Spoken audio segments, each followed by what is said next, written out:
All right, so I'm just gonna take a second and just make a quick video on 3 main reasons why your call is more than likely sounding high pitch, and about 90% of the time, this is gonna be the situation. So the first one is the reed set. What I mean by the reed set is the front of your wedge to the front of your tone board. That's what I would call a reed set. The bigger reed set you have, the deeper the call is going to sound. So if your call is just always high pitched no matter what, I guarantee you move this wedge back a little bit and have yourself more tone board, you'll have more tone and more sound. The second one is the reed itself. Now this is important because so say you've been using that same reed for a long time and it finally bubbles, it finally gets bad, weak, starts sounding bad. You put a new reed in and it sounds super high pitch. You're like, what in the world? You got to remember that when you're using that call with that old reed, that reed was super broken in. So you get a lot of wear into it and there's a lot of mobility to it. It's just really good. And when you put a new reed in here, it's really stiff and flat. So the first thing you do when you get new reeds, now let me point this out.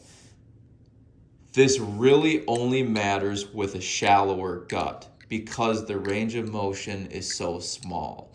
Now, with a shallower gut, I'm going to make a whole video at one point on broken guts and shallow guts. So basically explaining the pros and cons of both. So the range of motion is a lot smaller with these. So a broken gut, that is typically not the issue. If you have a broken gut, it's going to be the third scenario. But I'm explaining the second one. So I think we've all been there, throw a new reed in here, it's high pitch. All you do is put your knife in there.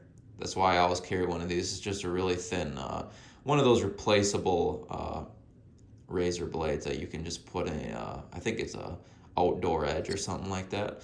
So you just stick your razor in there and you just pop it very slightly upwards, sometimes a little bit more. And as you can see, it's a little bit more of a pitch, and this is one of them things, there you go. This is one of them things that you kind of want to do just gradually. There we go. That's even a better pitch yet. So it's just it's a slight pitch, but a little goes a long ways. So yeah, keep that in mind. That pitch is really important. That'll give you back your full sound. And don't be scared to take apart your goose call. I understand if you're super green and you don't know much about it, it can be kind of scary. But if you are in the hunting community, like this is a mulk ear. So if you don't tune it right and you can't get it back, just send it back to the shop and they'll just retune it, send it back. So, okay, that's second scenario. Third scenario is the fit of your guts. Now, this one will pretty much always take place with, say, for some reason you decide to change your wedge. Like an issue what I had, like a lot of times, honestly, it was I retuned my call so much that I actually ended up stretching out a lot of my inserts. I have 6 Triumphs by Mulgear. I have 6 of them because I stretched out all the inserts and I went through so many wedges, but I dealt with this scenario a bunch where I had to get bigger and bigger wedges as I tuned my call and just over months and months and months of calling. So the wedge fit is super important, and not only wedge, but gut. If you can't just throw any wedge and any gut together just because it fits inside the call does not mean that it's a good airtight fit. There can very well be gaps. If you turn this call around and you look down it, you see how there's no, you can't see any light through the outside of the guts down there. That's a good air seal. A lot of times when you see, little gaps wherever, that's the fit of your gut. That's an issue. That is not going to be easy to fix.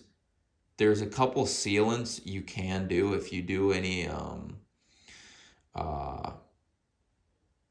kind of like a non-curing adhesive. I've done that before where you put it around the guts, any non-fitting wedge, and that works good for like just an air seal because you can easily just pick it off and peel it off. But yeah, so those are the main 3 reasons, and nice quick little video, and hopefully that helped you.